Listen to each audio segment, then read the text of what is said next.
Hola, ¿qué tal? ¿Cómo les va? ¿Cómo andan? Bienvenidos y bienvenidas a otro programa de Entre Empresarios. Luis Octavio Valtierra quien los saluda y por supuesto agradece el favor de su atención el día de hoy aquí transmitiendo desde Heraldo Media Group, Canal 8 de tu televisión, Heraldo Televisión, y extrañando a mi querido Salvador Garrido Márquez, que por razones personales pienso que todavía está celebrando la selección, no pudo acompañarnos esta noche. Sin embargo, querido, querida, nosotros venimos, por supuesto, apoyando al tricolor. Y como sé, querido, que allá en casa también te gusta mucho el fútbol, querida, y a ti no te es indiferente, el día de hoy traje un invitadazo para que nos platique un poco de cómo se vincula el tema empresarial con el tema global del fútbol y el día a día, cómo se vive de carne propia este aspecto. Así que, como siempre, mi producción preparó una cápsula la cual vamos a ver ahora. El día de hoy, entre empresarios, platicaremos con Santiago Forcade, periodista, analista y comentarista cuya trayectoria lo ha llevado a narrar desde escenarios complejos como la guerra de Irak y la primavera árabe hasta la pasión y el fanatismo de 4 Copas del Mundo. Santiago suma más de 25 años de experiencia en televisión, radio y prensa escrita, realizando coberturas desde países como Irak, Honduras y Palestina, llevando información de primera mano a millones de personas. En la última década, su experiencia y capacidad de análisis lo han convertido en una referencia del periodismo deportivo, participando en distintos programas de renombre. Acompáñanos a conocer a nuestro invitado. Así es, querido y querida, Santiago Lafourcade está con nosotros hoy Entre Empresarios. Estimado Santiago, ¿cómo te va? Bien, ¿Todo bien? Bien, bien, gracias. Bienvenido a Entre Empresarios. Bueno, a ti, ¿qué te voy a platicar? Esto es tu día a día. Muchas gracias por acompañarnos hoy. Gracias. Sabemos que es complicada la ciudad. Además, tú tienes N cantidad de compromisos. Estamos en época mundialista. Segura que estás a full de agenda, por lo cual doblemente agradecemos que estés con nosotros. Gracias, gracias. Vamos a hablar, vamos a hablar. Nada más que espérame, no soy Santiago Lafourcade. Santiago Forcade, perdóname. Sí, Forcade, Ay, Forcade. No, todos creen que soy como el novio pobre Ya. de Natalia, pero no. Santiago Forcade. Forcade, ahí déjame. Venga. Oye, Santiago. Migrante, luchador de la vida. Platícanos justo, ¿cómo empiezas en esta carrera periodística? ¿Empezó primero el gusto por el periodismo? ¿Te fue llevando la vida hacia allá? Platícanos de tus orígenes. Asumo eres argentino, ¿correcto? Ya te vimos por ahí en la cápsula con la camiseta de la banda, el famoso River Plate. Totalmente, Entonces, totalmente. cuéntanos un poco de ese contexto. Es que yo tengo en México 25 años ya. Ok. Entonces, vine de intercambio, vine al TEC de Monterrey, en la ciudad de Monterrey. Me encontré obviamente con un país que no conocía para nada. Hace 25 años no estaban las facilidades de internet o de conocer ciertas cosas. Y nada, me gustó. Terminé aquí la carrera de periodismo y a partir de eso algunas inquietudes que tenía respecto a lo que quería hacer como periodista y algunos desafíos y empecé directo con lo más complicado, que es ser corresponsal de guerra. Y allá por el 2003, 2004... comencé con coberturas en Medio Oriente y de ahí fueron muchos años. Entonces siempre tuve como una doble, vamos a decir, pata, una en la política, otro en el deporte, y fui agregando cosas a medida que fueron pasando los años, ¿no? Entonces me volví medio como todoterreno. Me gusta el periodismo en sí, ¿no? Y voy aplicando cosas. Oye, entonces llegaste acá todavía como estudiante. Sí. A concluir la carrera de periodismo. Así es. ¿La comenzaste allá en la UBA? ¿En dónde? Sí, estudiaba en una universidad privada en El Salvador, allá en Buenos Aires. Ok. También hice cursos simultáneos con filosofía y letras. Me gustaba como combinar entre el periodismo y la filosofía. Y nada, la cultura general y todo este tipo de cosas. Entonces la posibilidad siempre de haber salido del país tan joven, me parece que es de las primeras maneras de darme cuenta si podía trabajar fuera de mi zona de confort, ¿no? Y si me gustaba todo esto y vivir y todo. Ya sabes, estar fuera, lejos. No sé si tú has vivido lejos en algún momento Tuve de la México. suerte de vivir un tiempo en Buenos Aires, justamente. Ah, Entre otras partes, pero sí, Ya Buenos que te voy a Aires empezar a puntualmente. preguntar ciertas cosas de Buenos Aires. Yo vivía en Caballito, por En si quieren, Caballito. y me hice socio de Ferro. Yo simpatizo con Rosario Central. Eres una persona muy bizarra, güey. Sí, muy. Es una mezcla extraña. No puedes irle a Ferro. Algo muy parecido. No, a ver. Irle a Ferro es como irle al Atlántico. Yo no le iba a Ferro, era socio de Ferro porque iba a nadar en las mañanas, iba a hacer algo de ejercicio ahí al club. Pero sí es algo muy parecido como ser de Atlante, que además simpatizo con Atlante. Mi equipo es Pumas, mi papá es de Atlante, no me es ajeno también el azul. Tengo razón entonces. Sí, ¿ves? es muy combinado, muy bien, combinado. muy bien, Me gusta muy bien. porque... O sea, a ¿no ver, te gusta ser campeón? Sepan, Soy de Pumas a pesar de... Ajá. Sí, claro. No, digo, o sea, aunque cuando gana también. Irle al Atlante y a Pumas es como... Es muy jodido, es muy como jodido, que- es muy contramano. Es como una herencia maldita de tus papás, ¿no? Pero Dices, fíjate, eso es algo, y me encanta el invitado que tenemos hoy, porque además vamos a platicar sabrosísimo, de algo... te dije que te aferres a la entrevista. de algo que ustedes lo entienden muy bien. Ajá. Y acá es bien complicado, que es el amor a los colores, esta parte que el barrio, cómo te llama el barrio y cómo te vuelves hincha de tu club, Sí. a pesar de, porque hay cantidad, creo que inclusive Buenos Aires es la ciudad que tiene más clubes de fútbol En el profesionales en el mundo. Así es. Y eso no te dice poco, eso es una gran referencia. ¿Por qué? Porque entonces la gente aprende como querer a mamá y papá. Son tuyos desde el origen, desde el nacimiento, y tu club es igual. Sí, hay mucho sentido de es por ahí, pertenencia. sí, De acuerdo. 100%. Oye, pero a ver, me regreso. Ya se me fue la cabra al monte. Empezaste en el periodismo Sí. como corresponsal. Sí. ¿Cómo fue esa aventura? ¿Cómo arrancó esa aventura? Pues yo ya había empezado, hice una carrera en Argentina. Las carreras, por lo menos en mi etapa, eran un poco más extensas. Eran 5 años de licenciatura, o sea, son muy, muy extensas, ¿no? Y empecé a trabajar en diferentes medios, como el Heraldo, haz de cuenta, ¿no? Desde muy chavo a los 18 años con prácticas, productor de estos programas de 4 o 5 de la mañana. ¿Acá y allá? No, todo en Buenos Aires. Ya. Todo en Buenos Aires. Y yo empecé a los 18 años en medios de comunicación con prácticas profesionales de productor, muchos programas de radio y programas de todo tipo después de televisión. Y a los 22 llegué aquí a México. Entonces había tenido como ciertas prácticas y maneras y me di cuenta que me gustaba. No tanto estar en cámara, sino un poco detrás, ¿no? Ya. Producir, armar, es que me gusta mucho escribir. Ya con el tiempo fui dejando algunas cosas y ya estando aquí terminé como de potenciar algunas cosas, ¿no? Respecto a los viajes, sobre todo saber si uno tiene la posibilidad solo de poder desarrollarse, ¿no? Y cumplir objetivos. Es lo primero, estar solo, ¿no? Tener que ser autosustentable, subsistir, que tengas problemas, que sepas cómo salir adelante y todo esto. Y uno de mis grandes sueños había sido ser corresponsal de guerra. Ya por el 2003 comienza la guerra de Irak, la última, ¿no? Cuando liquidan a Saddam Hussein del todo, cuando empieza con toda esa situación. Yo hago algunos cursos para ser corresponsal, a ver si daba el ancho o si me gustaba y todo. Y son de las primeras tonterías, ya sabes, de uno. No, ya estoy capacitado, ya siento que puedo. Hasta que vas a la guerra y te das cuenta que está brava la cosa, ¿no? Como aquí en México, ¿no? Como decir, sí, me gustaría hacer un periodismo de riesgo y me voy a Michoacán y me voy al Triángulo Dorado y me voy a Chihuahua y me voy a Juárez y me voy a Chiapas y todo este tipo de cosas. Y te das cuenta que está muy, muy difícil, ¿no? Y tal vez sí te sobrepasan algunas cosas. Y me gustó y me dediqué a eso como 15 años. ¿Tuviste el cuero para aguantar eso y más? Porque entiendo que también no estuviste poco tiempo. ¿Cuántos años de corresponsal de guerra? Pues en total deben haber sido como 15 años para diferentes medios, nada más que todavía estamos en la última etapa muy analógica. Apenas comenzaba la etapa digital, entonces eran cámaras grandes, cassettes, Claro. mini DVs como antes, diferentes maneras a la hora de poder complementar, ¿no? Algunas cosas, entonces sí era un poco más complicado ser independiente o manejarte por ti solo. Ahora con celulares, ciertos equipos, streaming y todo, tú puedes como en una maletita tener todos tus equipos, ¿no? Claro. En esa época era de caseteras, de meter, de sacar, de tener que estar con un camarógrafo si ibas a hacer eso. Computadoras, no sé, maneras de manejar las cosas mucho más complicadas. Pero me gustaba intentar y a ver, yo quería contar historias fuera un poco de los grandes medios de comunicación porque sabías que no le podías competir a los grandes medios. Entonces, si tú vas por tu cuenta, es que cuento diferente que los grandes canales de televisión o las agencias como AP, Reuters y todo esto podían contar, ¿no? Y ahí me lancé y llegué a ver qué pasaba. ¿Y cuál en tu cabeza era tu diferenciador? Ese ingrediente que le incorporabas distinto a las grandes cadenas, ¿dónde crees que estaba esa parte de tu esencia hacia lo que entregabas? Lo que fui encontrando que iba funcionando era un tema muy humano a la hora de contar historias, pero sobre todo estar muy metido en el centro de los problemas. Es decir, llegar a Bagdad y que sean puntos claves en ciudades como Fallujah en su momento, que después se hicieron 10 películas de eso, de la invasión norteamericana y cómo había que estar ahí. Bueno, yo con otros compañeros, estar adentro del pueblo que están bombardeando, ¿no? O sea, no informar desde lejos, estar con las familias, dormir con las familias, estar en los cementerios, contar historias muy que hagan que tú puedes describirlo y que cuando tú lo leías en los periódicos digas, este periodista está ahí metido, ¿no?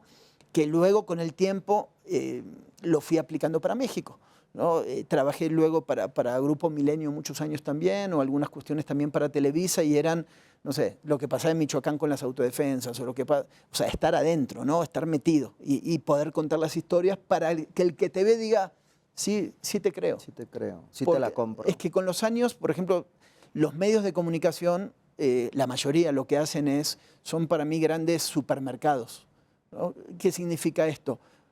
Los medios de comunicación tratan de gastar el menos dinero posible, ¿sí? Para comunicarte qué es lo que está pasando.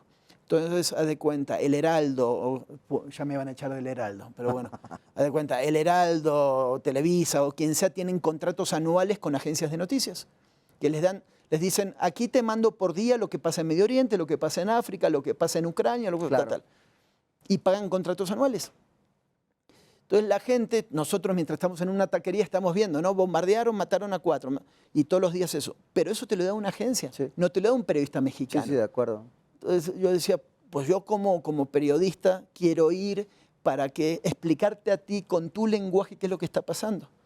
Y los medios generalmente les cuesta invertir en los periodistas, porque ya tienen los contratos, ¿no? Con esto. Por eso le digo como los Walmart de la información. Entiendo. A precios bajos, productos, ¿no? Para todos, Claro. pero después los que hacen productos artesanales no pueden competir contra Walmart, ¿no? ¿Por qué? Por un tema de mercado y de todo esto. Entonces yo lo que hice fue por mi cuenta ir a estos lugares para contar historias y tratar de competir con este producto artesanal, pero contado de otra manera y, ¿no? Maquilado bien a medida del auditorio mexicano, del auditorio sudamericano, y me fue bien y fui avanzando con los años y trabajando la mayoría de las veces como independiente para medios de Estados Unidos o de Latinoamérica. Pero además está buenazo la perspectiva que nos pones, porque aprovechando tu visita, justo tú viviste una transición, has vivido una transición de los medios fundamental, y esto es cómo se hacía el periodismo, digamos que la división de los medios digitales, cuando los medios tradicionales gobernaban, y desde todo esto de andar cargando con las cámaras, a la producción, etcétera, hasta hoy la practicidad del teléfono y tal, pues nos pones un contexto de que has vivido diferentes etapas. Y aquí quiero hacerte una pregunta de cara al periodismo tradicional, a los medios tradicionales versus los medios digitales. ¿Cómo ves esta batalla? ¿Cómo la va llevando el medio tradicional? Es una locura porque el tema del medio digital también tiene que ver en quién está detrás, ¿no? Porque ahora todos tienen acceso a utilizar un teléfono, utilizar, ¿no? Ciertas cuestiones. El tema es quién lo utiliza. Alguien que está capacitado para, ¿no? Si checan las fuentes o cada vez es muy difícil. Los que trabajamos en medios te vas dando cuenta que la gente cada vez profundiza menos, ¿sí? Entonces hay mucho fake news porque nadie pasa del título. Realmente tú estás scrolleando o vas pasando y lees, no sé, mataron a 25, no le picas a ver a quiénes mataron, cómo los mataron, si lo mataron o no, nada. Entonces hay tanto fake y tanto clickbait, ¿no? Para este tipo de cosas que el medio digital juega con eso. Y juegan al engagement y juegan a generar clics y todo, pero no hay un manejo veraz de la información. Para mí eso es lo peor que hay en este momento, ¿no? Porque pareciera que no nos interesa, simplemente como profundizar a ver si pasó o no. Y tú vas consumiendo y ya después dices, no, que lo leí en algún lado, ¿qué le pasó a este? Y capaz era mentira lo que leíste, ¿no? Entonces me parece que los medios digitales tienen eso, que es muy complicado, pero son claves. No estoy en contra de la digitalización, o sea, vivimos en una época totalmente digital. El tema es cómo tú puedes generar un contenido para que te consuma mucho. Por ejemplo, este programa, ¿cómo lo adecuas? Luego, ok, sale en televisión, sale en radio, ¿cómo lo corto? Lo corto con un lenguaje para Instagram, lo corto con un lenguaje para YouTube. ¿Por qué? Porque son dos públicos diferentes. De acuerdo. Para nuestra generación, o sea, que ya somos una generación adulta, grande en todo esto, lo peor que hay es querer hacer internet con lenguaje de televisión. De acuerdo. Tú dices, no, ahora ya soy totalmente digital. Pero si estás haciendo televisión, exactamente televisión, si esto fuera nativo digital, tal vez te relajarías con la ropa, con la manera en que hablas, no utilizarías cámaras profesionales, porque lo que buscan los chavos ahora, o la gente muy digital, es espontaneidad, no perfección. ¿No? Tú tienes que ser espontáneo. Si tú eres espontáneo, la gente te consume. Si no, hay algo como que no termina de amarrar, ¿no? Con algunas cosas. Totalmente. Oye, y déjame regresarme para toda esta experiencia que tuviste como corresponsal de guerra. ¿tuviste una preparación? O sea, ¿tuviste que además tomar, no sé, un curso de supervivencia, un curso, algún tipo de preparación específica? Cuando te vas preparando para eso, primero te preguntas, bueno, ¿me gusta o no? Es un sueño. Haz de cuenta, corresponsal de guerra, tal vez como en el deporte, cubrir un mundial y olimpiadas, ¿no?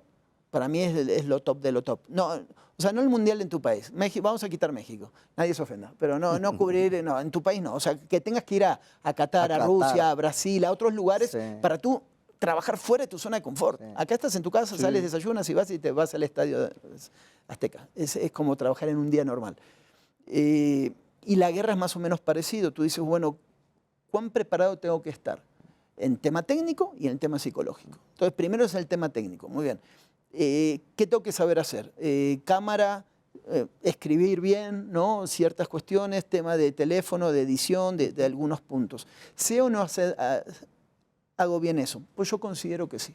Siempre vas a decir que sí hasta... ¿no? Muy bien. Tema psicológico. ¿Estoy o no estoy preparado? No me asusta la sangre, una vez vi un choque y no me pasó nada, ya sabes, estas cosas. Sí, sí. Yo creo que sí. En el momento que tú vas, el primer topetón es saber si tú puedes trabajar bajo estrés, que eso no te lo enseña nadie. Claro. Entonces, bueno, ok, acaba de explotar una bomba y yo tengo que escribir el artículo. Y acabo de ver un niño amputado, cosas muy feas, ¿no? Sí. Y tú tienes que entregar el artículo. Y se cortó la luz y tienes nada más una hora para ir. O sea, muchas cosas que te ponen a prueba a ver si tú profesionalmente tienes la capacidad, pero está combinado con la mentalidad, ¿no? Claro. Entonces, la parte profesional casi que la tienes que saber hacer en automático. ¿Sí? Como tienes que tener, tú estás automatizado que tú puedes trabajar toda la parte técnica y después vas a saber si mentalmente estás capacitado o no. Como cuando alguien te roba por primera vez, ¿no? Hasta que te roban tú no sabes cómo vas a reaccionar, ¿no? Estás en una taquería acá en Ciudad de México y entran, ¿no? Y alguien te dice, si un día entran aquí, No tú te tranquilo. pongas, sí, no te Y hay pongas gente que se pone a nervioso. llorar, gente Claro. que grita, gente que sale corriendo y pasa de todo. O sea, hasta que tú no estás en una situación así, tú no sabes cómo vas a reaccionar. Claro. Como muchos que estudian medicina y dicen, no, a mí me gustaba hasta que me pusieron un cadáver ahí, no me gustó y me di cuenta que no era para este tipo de cosas, ¿no? Entonces, ser corresponsal de guerra es muy similar. O trabajar en zonas de conflicto en México, ¿no? Que hay muchas. Hasta que no estás ahí y sabes cómo reaccionas, vas encontrando las maneras. ¿Cómo te preparas para eso? Hay cursos, es verdad. Como cuando hablas con los más jovencitos, ¿no? Que te dicen, ay, ¿para qué me sirve la universidad o la primaria? Para mí son acumular conocimientos y tú no sabes en qué momento los vas a utilizar. Claro. De grande te das cuenta, de chavo no. 100%. Pero es, esto, tal. Por ejemplo, yo aprendí a usar cámaras, iluminación y todo con programas que eran más de cocina y de otras cosas, nada que ver. Ahí aprendí a hacer foco, a iluminar y todo. No aprendí grabando cadáveres en una... ¿no? Sí, sí. Entonces, todas estas partes ya las tenía y la parte psicológica, los estudios, el manejo del estrés, cursos de primeros auxilios, saber inyectarte tú solo si algo pasaba, ¿no? Haces un curso, a ver, ¿cómo me inyecto? Bueno, te inyectas en el muslo porque es intramuscular, por si te da una alergia, y te inyectas y practicas, ¿no? Esas serían las mejores maneras. Ya luego, en el medio de las bombas, capaz te tiembla todo y no te puedes inyectar y puede pasar cualquier cosa. Sí, sí. Pero tú te vas preparando para tener todas las herramientas posibles. La teoría ya la traigo. La teoría ya la traigo. Oye, armas. Sí, el periodista no usa armas, está bien, está claro. Pero tienes que saber, en caso de una emergencia, porque esa es otra discusión moral. No, nunca aprendan cómo utilizar armas. Claro. Yo a todos les digo, claro que sí, porque llegado el momento, hay una situación de máxima emergencia, se te vienen 20 insurgentes, donde sea, o en alguna parte de México, pasa algo y tú tienes que reaccionar para defenderte, pues te tienes que defender. ¿Sí? ¿Qué vas a decir? Soy periodista, los cánones del periodismo dice que yo nunca debo... Bueno, te mataron y ya, que hablen con tu mamá, Muy ¿no? bien. Entonces, practicas y son muchas cosas, pero hasta que estás ahí, Sí. ¿entiendes? Eso es lo más loco. En ese momento, y ahí tú sabes si tienes la capacidad o no. Y con el tiempo eso lo aplicas en otras cosas. Entonces, mi vida se transformó en... Ahora yo en situaciones de estrés, o en lo que sea, en un programa de televisión, cuando conduzco programas de televisión, es como que entro en cámara lenta. Ya entro como, me siento muy cómodo en las situaciones de estrés, ¿entiendes? Es como como Matrix, cuando Neo, viste que Neo ve las balas, ¿no? ¿Cómo va leyendo las balas? Sí, claro. sí, es igual. Entonces, se va quitando con una tranquilidad. entonces, si ahora entra aquí una persona con un arma o hay un atentado o lo que sea, seguramente mi percepción rápida, inconsciente, va a ser como estar tranquilo. ¿Sí? Pero son preparaciones. Claro. O sea, otra vez, un médico, ¿no? Hay un accidente. ¿Quién es médico? Viene el médico, ¿no? Y ve al herido y todo. Mientras están todos como locos Sí. gritando, el médico está calmo y sabe cómo tiene que trabajar. Bueno, lo mismo es en el periodismo. Si tú logras eso, significa que vas a ser bueno en tu carrera. Y a todos los niveles. Si tú te estás poniendo nervioso, vas a irradiar algo que no funciona, ¿no? Y en la guerra es más, porque tú estás teniendo relaciones con delincuentes. Entonces tú te tienes que sentar con el jefe del cártel, con el terrorista, con el de Al-Qaeda. Si tú transmites inseguridad o miedo, se huele, como los caballos, como los perros. 100%. O te muerde o te tira el caballo. 100%. Bueno, acá es exactamente lo mismo. Y eso me lo fue dando este tipo de reportajes o de situaciones o de todo, que a la larga todo eso lo potencié para negocios, para relaciones con políticos, para aprender a leer a la gente que está y que ellos no te lean a ti.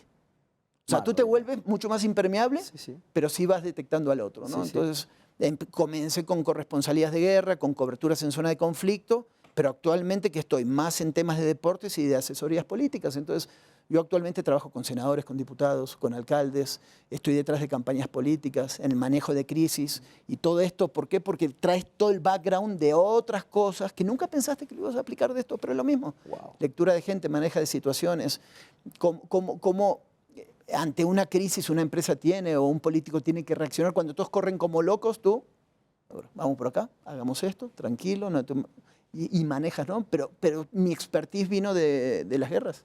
Tal vez sí empecé en el punto más alto, ¿no? de todo esto, y luego lo vas aplicando para otras cosas. No, entonces, o sea, lo que leo entre líneas es que ya la parte de periodismo deportivo, pues es piece of cake después de haber vivido este nivel de, lo voy a decir así, nivel de estrés en la cotidianidad, lo que seguramente viviste, y cómo lo tuviste que ir capoteando a hoy, pues bueno, al final del día el fútbol es importante, el deporte es importante, pero no deja de ser un entretenimiento. Tiene su parte corporativa, su parte política, su parte empresarial, que ya hablaremos de eso, pero no deja de ser un divertimento, ¿correcto? Sí, no, esa parte sí. Pero, por ejemplo, cuando comencé en el periodismo deportivo hace ya bastantes años, me di cuenta que el periodismo deportivo en México, porque es donde más trabajé, hice periodismo deportivo en Argentina, pero aquí, estaba visto desde el lado del palco, del periodista snob, del periodista que quiere ser amigo del directivo. Y había una distancia muy grande con el aficionado. Entonces, ¿qué es lo que hice? Apliqué mis conocimientos del periodismo a ras de piso, del periodismo de corresponsalía y todo, en el fútbol. Entonces me fui directamente con la gente, hablé con ellos, me senté con el que antes, ¿cómo te sientas con ese? No, pero son de los barrios acá de Santa Úrsula, peligrosos de dónde, y los otros que están por aquí, los otros en Monterrey. Pues yo me sentaba con ellos. Entonces me conecté con barrios muy sensibles, muy complicados, porque yo ya venía con el otro background de estar con ese tipo de personajes. Claro. Entonces yo ya sabía cómo leer, aunque era el dealer, el gente que robaba, pero que eran partes de temas de fútbol, en las porras y en las hinchadas, yo me metí por ahí, porque ya sabía cómo hablarles y ganarme su respeto. Claro. Y a partir de eso comencé muchas crónicas, mucho tema de fútbol, pero desde el lado social, aplicando lo otro. Entonces, toda mi vida profesional fue conectar un eslabón con otro, manejando lo mismo. Por eso para mí deporte, política, es exactamente lo mismo. Wow. Igual, porque la base de hacer periodismo es igual. Sí. ¿Cómo hablo contigo? ¿Cómo me crees? Ahora tú y yo estamos hablando y no nos conocíamos. Sí. Entonces, ¿cómo podemos empatizar? ¿Por dónde viene este tema? Y tú vas encontrando las maneras, ¿no? Totalmente. Y después hacer productos que sean competitivos y que el otro lado diga, sí, pero no te creo, o estás medio desactualizado, entonces todo el tiempo te tienes que actualizar, ¿no? ¿Para qué? Para que te consuman del otro lado. Finalmente esto es un negocio, si no te consumen, bye. Es decir, qué linda tu carrera, parte artesanal, pero todo esto, caja. ¿no? Entonces el deporte, encontré eso, esa manera de poder trabajar, de poder hacer, claro, el manejo, como tú dices, de situaciones de estrés a otro nivel, hacían que aquí sí esté un poquito más. O sea, no sea tan desafiante en algunos aspectos, pero después estar en 3 o 4 mundiales, trabajar también con personajes importantes, transmisiones muy fuertes en vivo, donde no te puedes equivocar, ahí sí tienes, ¿no? el cosquilleo de que, ok, esto es un desafío. Sí. Entonces, también te vas encontrando con que, por lo menos mi línea es, qué bueno estar siempre fuera de la zona de confort. Hermano, soy un amante de estar fuera de la zona de confort. Totalmente. Si al año ya me empiezo a aburrir, vamos, hagamos otra cosa. Oye, ¿hacemos este proyecto? Hagámoslo. ¿Sí? Oye, pero nunca estuve como asesor político y me llama un senador y me dice, apóyame con ciertas cosas. Y yo internamente digo, esto nunca lo hice, vamos a hacerlo. ¿No? Vamos a hacerlo. Oye, vamos a hacer unos programas televisivos, ahora que estoy con la cadena Fox, ¿no? Vas a conducir uno de los programas principales. Lo vas a hostear, vas a ser el host con 6 exfutbolistas. Eso nunca lo hice, pero hice algo parecido. Vamos a hacerlo. ¿No? Entonces tienes 1 o 2 días que vas acomodando, vas encontrando y después demuestras si tienes la capacidad o no. Y si no, bye. Que eso está bueno también, ¿no? Es decir, o sea, si no haces bien en tu trabajo, te echan. Me encanta eso. Sí, esa adrenalina. Sí, esa adrenalina. Es decir, lo tengo que hacer bien porque si no, bye, ¿no? Con esto. Ya después entra otras cosas que antes no lo teníamos, que son las redes sociales. Mucha gente opinando en tiempo real sobre tu trabajo. Que ahí tienes que tener también la cabeza bien plantada, ¿no? Porque 100%. Si haces caso a todo, bye, se acaba, ¿no? Oye, quisiera que siguiéramos con esta fluidez porque está fluyendo muy bien la conversación, pero como tú bien sabes, tenemos compromisos, así que muy bien. Vamos a hacer una breve pausa, queridos y queridas, aquí entre Empresarios. Ustedes no se nos muevan, nosotros sigamos charlando, pero nos guardamos lo mejor para regresando de este corte. Ahora volvemos.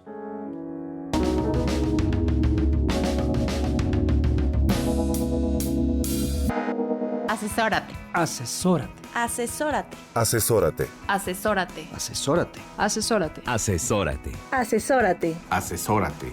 No nos cansaremos de decírtelo. Asesórate. Garrido Licona. Asesoría fiscal, legal, financiera y de negocios. Visítanos en garridolicona.com. El outsourcing no es indebido y no ha desaparecido. Hoy se le conoce como servicios especializados. Lo que es indebido es que tú o tus proveedores no estén correctamente registrados ante la autoridad y no cumplan con los requisitos establecidos. Esto puede traerte consecuencias fiscales, legales e incluso penales. Evita riesgos innecesarios. Contáctanos. GL Working. Working for you. www.glworking.com. Para hacer negocio hay que generar confianza. En GL Auditoría analizamos y nos aseguramos que la información financiera de tu empresa genere confianza y tranquilidad para tus clientes, socios, autoridades e instituciones financieras, entre otros. GL Auditoría. Preservamos tu patrimonio. www.glauditoria.com.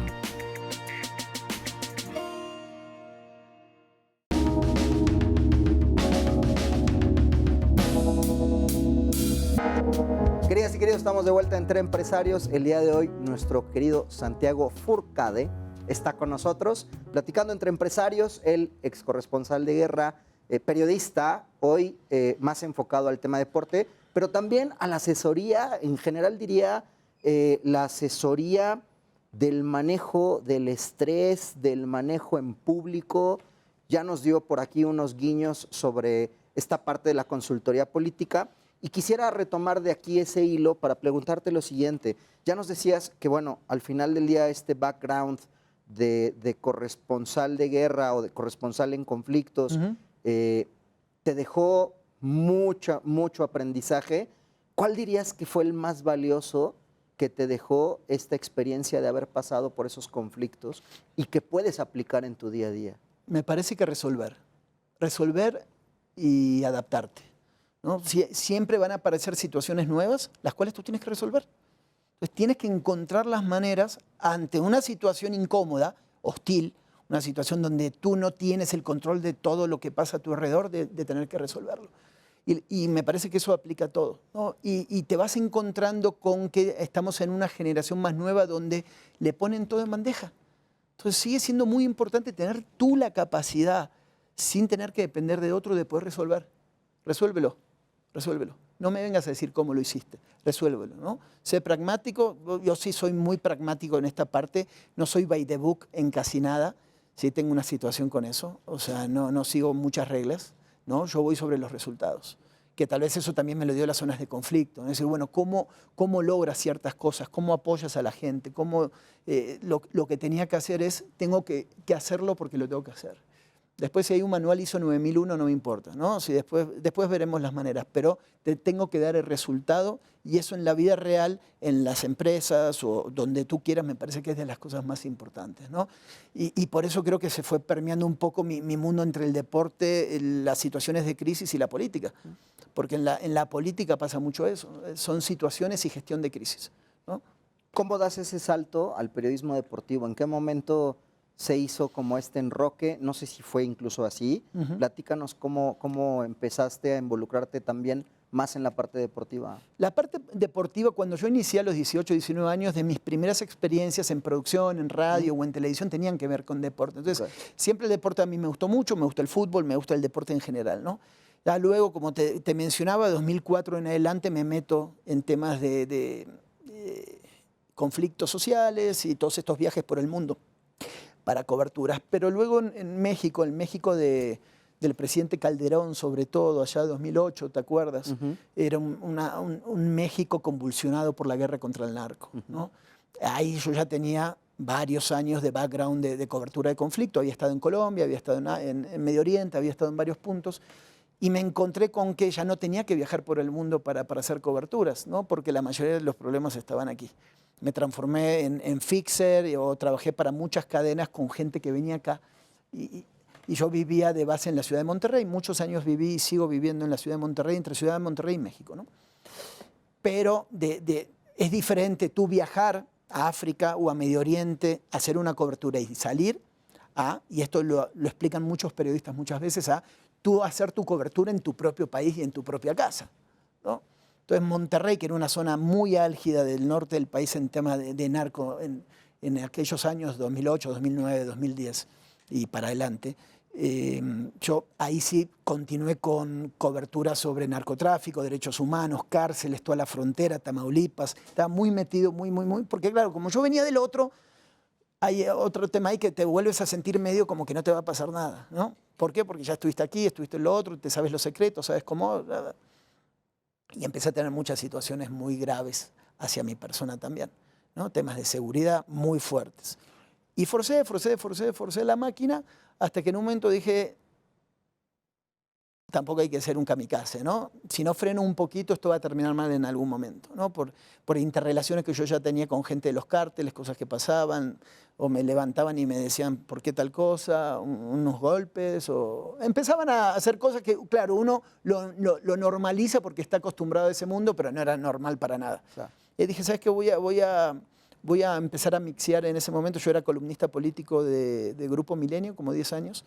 Ahí lo seguí siendo, pero dije, ¿sabes qué? Voy a empezar a hacer algunas cosas de deporte como para bajarle un poco la temperatura al otro. Y eso comenzó antes del 2014 y aproveché todo mi background que era de periodista y me acuerdo que a Grupo Milenio le vendo un proyecto para el Mundial y ahí empiezo, para el Mundial de Brasil. Y le digo, quiero hacer la cobertura para ustedes del Mundial, pero en base a mi experiencia, déjenme venderles otro proyecto. Y les vendo un proyecto donde yo viajaba todo el río Amazonas en barco, desde el nacimiento del río Amazonas en Iquitos, Perú, durmiendo en una hamaca, porque yo quería contar el Mundial desde un enfoque social. El Mundial de Brasil era muy parecido al Mundial de México, con temas sociales, protestas, marchas, desaparecidos, un lío en lo político. Entonces dije, está bueno para hacer una comparativa. Me compran el proyecto, yo ya trabajaba para Grupo Milenio y me hice todo el Mundial, pero mi base de la historia deportiva fue una combinación con las favelas, con el narcotráfico, con la prostitución, con los indígenas del río Amazonas, y así me metí. Como que todavía hacía deporte, pero no podía soltar mi corazoncito, ¿no? De todo el tema social. Claro. Y a medida que fueron pasando los años, seguía haciendo todo eso, pero fui soltando hasta que a través de las redes empecé a hacer contenido un poco más informal, ¿no? Las primeras etapas de Facebook y de todo esto, Facebook Live y todo, y a transmitir donde yo hablaba de fútbol, pero ya como un aficionado relajado, así, ya sabes, no como estudio de televisión, y funcionó. Fueron de los primeros booms así de volverte viral, entre comillas, hablando de fútbol, y fue un pum. Tuve muy buen recibimiento, el canal en su momento después me habla Fox Sports, comienzo la cobertura. Hago la cobertura de Brasil 2014, Rusia 2018, Qatar 2022, Copas Américas, luego ahora el nuevo canal Fox también, y así me fui metiendo, pero me costaba soltar lo otro, porque siempre estaba el bichito, ¿no? De ir a la guerra de Ucrania, y me quedaron como estas dos patas, entre la parte social, política, y la parte deportiva, más todo esto que empecé a meter de asesorías políticas. Porque encontré en el político el personaje que yo veía en las guerras, ¿no?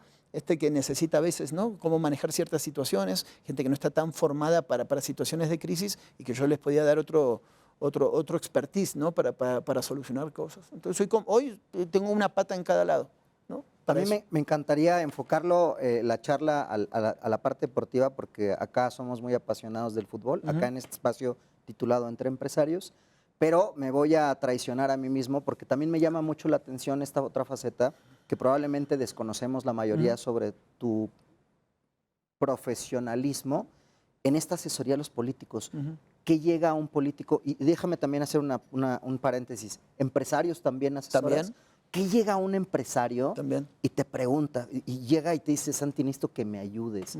Traigo un adero en la empresa, traigo gente encima, no sé por dónde pilotearlo, navegar. ¿Cómo es esa asesoría y ese acercamiento? Es un manejo de gestión, sobre los personajes. Bueno, ¿con quién no puedes aproximarte? No, mira, tengo este problema, ¿no? con estas paraestatales, tengo esta situación aquí, tengo estos personajes complejos también por presiones de otros. Entonces yo lo que hago es construir los escenarios para ir solucionando, ¿no? En base a relaciones. He crecido mucho en relaciones también de lobby, de muchas cosas con los años. Entonces, me da esta flexibilidad que me dio la época de corresponsal de sentarme con un líder sindical, claro, ¿no? De sentarme con el empresario y sentarme con el líder de los barrios, gente brava a veces y muy complicada, y yo soy el fixer que conecta a todas las partes. Entonces, termino a la 1 de la mañana hablando con uno y después a las 8 de la mañana y contigo a las 8 de la mañana en un restaurante de traje y después a las 10 de la noche con una caguama, ¿no? En una escalinata de acá arriba para ver por qué pasó. Ajá. Y soy como estos fixers que trabajan detrás de escena para solucionar ciertas cosas. Entonces voy cambiando el idioma, voy cambiando el lenguaje, y facilito estos vínculos entre los personajes para que logren ¿no? situaciones, problemas. Soy como eso, soy un solucionador, ¿no? A todos los niveles. Y a nivel de medios también. Es decir, bueno, ¿qué problema tienes? ¿Sabes qué? No logro llegar a estos 4 o 5 medios de comunicación. Bueno, yo encuentro la manera, ¿no? Para que puedas, ¿no? Saber cómo hablar, qué decirle a cada uno, porque cada medio tiene su dinámica. No, tú tienes tu dinámica, tus maneras, y a cada uno les tienes que saber cómo llegar. Claro. Igual que las redes sociales. No, es que la gente no me consume. No, pues mírate, claro que no te van a consumir, ¿no? Estás todo empaquetado, todo siempre peinado igual. Aflójate, ¿no? Habla de otra manera, hazte un licuado a la mañana, haz esto, sale a trotar, muestra a tus hijos, llora un poquito, despeínate, diviértete, ¿no? O sea, esta parte también, entonces soy como un 360 desde fixer a relaciones interpersonales con personajes clave, a la parte de los medios, de cómo tú poder hablarle a cierta gente, ¿no? Y me divierto. Oye, me divierto. Y a ver, cuéntame, como personaje, ¿cuál crees que es más complicado? ¿El líder político, el empresario, el dueño del fútbol? Con estas personalidades con las que has convivido, incluso el líder de la favela, el líder del barrio, el líder de la barra. ¿Quién crees que es la personalidad más dura con la que te ha tocado lidiar? Bueno, hay de todo, pero sabes que son muy parecidos. Por eso yo creo que el éxito tiene que ver, porque tú te sientas con el líder de la favela me pasó con alguien del Hamas en Medio Oriente, ¿no? Estar sentado con ellos. Primero es ganarte su confianza y después es algo transaccional de que ellos tienen que, o sea, ¿por qué tú estás sentado con ellos? ¿Qué les vas a ofrecer? Y sentir que los estás respetando primero, ¿no? Desde el delincuente, porque si no te mata, ¿no?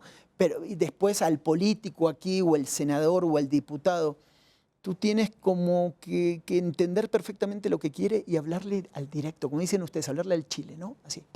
Así, ¿no? Directo. Y a veces ellos, claro, después te dicen, ay, güey, o sea, no me habían hablado así. Sí. Están entre ofenderse y no ofenderse, ¿no? Claro, no están acostumbrados no a que están les acostumbrados. hablen directo y al chile. Pero claro, a todos, claro, pero a todos. Claro. O sea, desde un presidente a quien sea. Entonces, cuando tú dices, dicen, ¿qué huevotes tienes para hablarme a mí así? estás cabrón, ¿no? Te dicen, no, se me hace que estás bien pinche loco, ¿no? Te dicen, y tú, no, bueno, me estás preguntando qué pienso. ¿Qué pienso? Si no, ni te debo ni nos debemos. Sí, sí. Entonces, ¿para qué me preguntas? Claro. Si eres un pinche egocéntrico, voy a hablar para que se den cuenta la idea, ¿no? Así como Así es, como sí, es. A ver, si te dicen que eres un pinche egocéntrico Sí, y sí, tal cosa, sí. y estás pagando acá, Sí. pues, ay, güey, pero bueno, sí, pero... Y empiezas. Entonces, el primer approach, la primera reunión es romper el hielo y generar algo que digan, con quien estoy es diferente, o sea, en Claro. este caso, ¿no? Y de ahí vas rompiendo, y te vas metiendo, y luego, claro, tienes que tener un resultado en base a, ¿no? Claro. Entonces tú dices, bueno, voy a encontrar las maneras, y vas encontrando las maneras. Sin prometer perfección, ¿no? Pero sí, sobre todo, la lealtad. Que en este mundo la lealtad está difícil, ¿no? Entonces, lealtad es clave. Cuando tú demuestras como lealtad y que estás, se quedan contigo. Códigos. Y ahí es todo igual. Narcotraficante, terrorista, el que está en la cárcel, el senador, como te digo, el diputado, el gobernador o el empresario de altísimo nivel. Porque todos han vulnerado de alguna manera el sistema para obtener lo que quieren. Entonces, tú tienes que demostrar que entiendes, ¿no? Y que yo te voy a ayudar, ¿sí? a lograr las cosas. Y va por ese lado. En el momento que logramos esta empatía, ya lo tienes. 100%. Entonces, ¿dónde aprendí eso? Al principio en las entrevistas. ¿Cómo hago para que sacarte a ti lo que quiero? Pues te tienes que sentir cómodo. Pues lo mismo es con cualquier personaje. Y nos olvidamos un poco de eso, ¿no? De hacer que la otra persona se sienta cómodo, que se sienta a gusto y pensar a largo plazo. Tal vez en esta relación transaccional no va a ser hoy, pero puede ser en 5 semanas o puede ser en un año. Sí. Nada más que tienes que estar tranquilo, ¿no? No tienes que comer ansias, porque como en los empresarios, un empresario exitoso, de la gente que escucha esto, huele. Entonces dicen, esta comida, ¿sabes qué?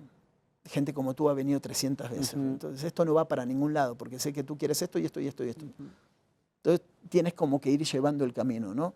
Y como gestor, como todo esto que te estoy explicando me funcionó en ese sentido. Por eso creo que todo está igual, todo está conectado.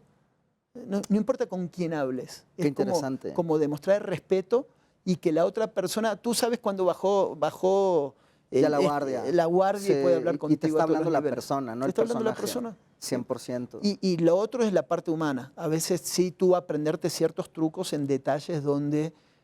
¿Y cómo está tu hija? Ya, la madre, ¿quién te dijo? No, pues no. Fue el cumpleaños, no sé. O internaron a tu papá, ¿cómo está tu papá? Y hay detallitos así, no forzados, que te van llevando a... ¿no? Y también pasa con todo tipo de personajes.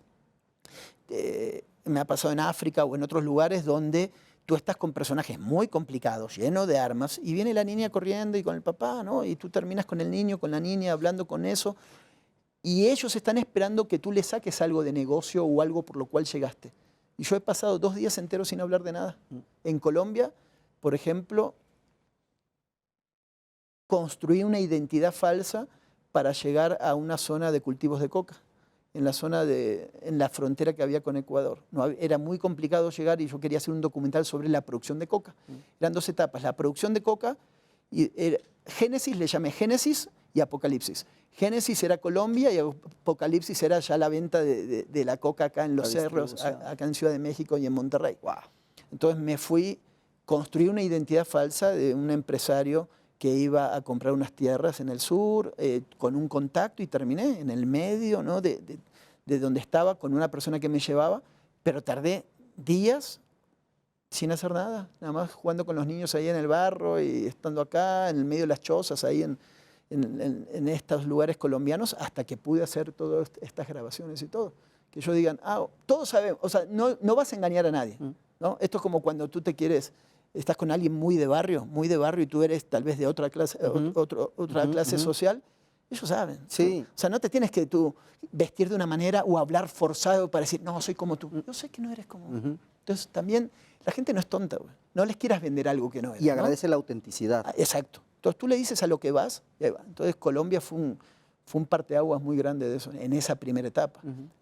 Una vez que fui también, pero fue a tema de las FARC también, termino retenido, durmiendo en un árbol en la lluvia amordazado. Ahí sí fue forzar los límites. ¿Y cómo salí? También diciéndoles a lo que iba. Yo vengo a entrevistar a uno de los comandantes. No te creemos, eres de la CIA, eres del FBI. No, a esto. Te están apuntando. Ahí es donde tu cabeza tiene que estar estable, ¿no? Ujú. Hasta que, bueno, rompes de alguna manera y por eso estoy acá, si no, tampoco hubiera salido, ¿no? Ya. Y así con cada uno. Entonces veo muy parecido la manera en la cual puedes construir. Un futbolista ahora, Ujú. estoy en parte más de deporte y tengo que entrevistar a alguien del Cruz Azul, a una superfigura del América y lo que sea, pues no dejan ser chavos multimillonarios Claro. de 28, 30, 32 años que tienen cierto perfil psicológico que tú sabes cómo llegarle. Güey. Claro. ¿No? Tú no te tienes que parecer como ellos. ¿Sabes? Mis peleas a veces con algunos periodistas, digo, ¿qué haces en un antro? ¿Qué haces vestido como futbolista? No, que ellos, ¿tú crees que el futbolista cree que tú... Están viendo un periodista que se quiere parecer a ellos, que además tiene como mucho 10.000 pesos en la bolsa y estos chavos tienen 2 millones en efectivo y pagan todo. Entonces, ¿para qué te quieres parecer a? Te están usando, tú te ves mal. O sea, mantén tu distancia, ¿no? Y utilícense mutuamente, pero demuéstrale también respeto. Entonces, cuando el jugador también se siente respetado, también te da información, también generas otro vínculo, pero tú no quieres ser lo que no eres. Claro. Oye, ya se nos va acabando el tiempo lastimosamente porque la charla, pues bueno, anticipaba que iba a ser una charla riquísima y lo está haciendo. Vamos a unas preguntas rapidísimas. Vale. Le llamamos el ping-pong de negocios. Ubicas más o menos como, ¿no? Esta pregunta, respuesta, lo primero que te viene a la mente. En el ping-pong de negocios, ¿un hobby? Deporte. ¿Cuál deporte en particular? Ahora pádel. Bien. Es más fácil para hacer negocios que el golf, ¿no? Me dijeron, ve a jugar el pádel porque el golf es muy complicado. Tengo varios amigos ahí que tú conoces, Sí, sí. son un desastre en el golf. Ya. Lo usan para hacer negocios. Le digo, vengan al pádel, vengan al pádel, vengan al pádel. Oye, ¿comida favorita? Milanesas. ¿Milanesa napolitana? Milanesa napolitana y A caballo. Con un huevo Con encima. fritas. Vamos todavía. Ay, total, chulada. total, Chulada. total. Y la mejor milanesa se come en Buenos Aires, además. Sí. 100%. Ciudad de México, muy buena calidad, ¿eh? Fíjate que un amigo mío en paz descanse, un argentino, me dijo que el agua tiene todo que ver. El agua tiene todo que ver en cómo sabe la comida acá y cómo sabe la comida ¿A allá. poco? Sí, sí. Bueno, ya platicaremos después de eso. Es Ahí te como va. refresco, ¿no? Cuando vas a Estados Unidos, 100%. que refresco Ahí tiene está. un sabor ahí que Ahí no, está. no. Ahí te va. Pregunta dale. chunga. ¿Argentina campeón del mundo o River ganándole al odiado rival otra Libertadores? Argentina. La campeón. final de Libertadores. Otra, Argentina. Argentina, campeón del mundo. Bueno, tuve la suerte ahora, esas son de las cosas, ¿no? De la profesión, con Fox. Hice la Copa América anterior, Ajá, estando en cuando el queda estadio y la sí, cobertura, sí. y estuve ahí con Sí, ellos sí, campeones. Y en Qatar estuve también en la final. Capaz que vos sos Entonces, la suerte, yo ya entonces. cumplí. Sí, yo ya sí, cumplí. sí, No, me estoy parece feliz. que eres ya la está. suerte, ¿eh? Ya está. soy- Bueno, ¿estás cubriendo esta? sí. Bueno, ojo, ojito ahí. Ojo. Oye, Pero no estoy yendo al estadio, entonces sí estoy fallando la cábala. rompiendo Pero bueno, cábala. está Eso bien. no se hace. Lo bueno macho. que México, mira, Va bien, va bien. Y he visto además que estás haciendo, hay una reflexión bien interesante para el aficionado mexicano en cuanto a generar integración. es que ¿sabes qué pasa con esto? A ver, no sé cómo lo ves tú desde tu perfil entre deporte y empresario. Yo noto al mexicano muy negativo todo el Sí, tiempo. en general. ¿No? En Argentina, hablo de Argentina porque consumo mucho de Argentina, Sí. la televisión en la época del Mundial, la televisión deportiva se enarbola Sí. en la bandera, Sí. así, y va y es un Sí. kamikaze que tú dices, "Ay, está muy ya empalagoso, ¿no? Porque todo el tiempo es Messi, y Sí. vamos, y se puede. Y aquí, no, acá es crítica, crítica, crítica, crítica. Sí. Hermano, gana como sea Ya. y a ver qué es lo que va a Hay pasar. que componer ganando que componer perdiendo. No, a Messi lo ayudan y al otro lo ayudan. Ok, ponle que lo ayudan. Si tú dices, oye, hay posibilidad que ayuden a México para... Que nos ayuden, venga, a venga. donde sea, ¿no? Le dices, méteme hasta la final, pero que me ayuden, ¿no? Macho, última pregunta.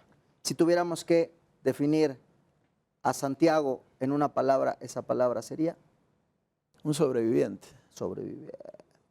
Vamos todavía. sobreviviente. Santi, querido. Hermano, Muchísimas gracias. ¿eh? Ya se acabó. Tremenda ¿Cuánto plática. dura el Sí, programa? se acabó ¿Media ahora. hora? Casi una hora, viejo, pero se mira. nos fue como agua. Queridos y queridas, les mandamos un fuerte beso y un abrazo allá en casa.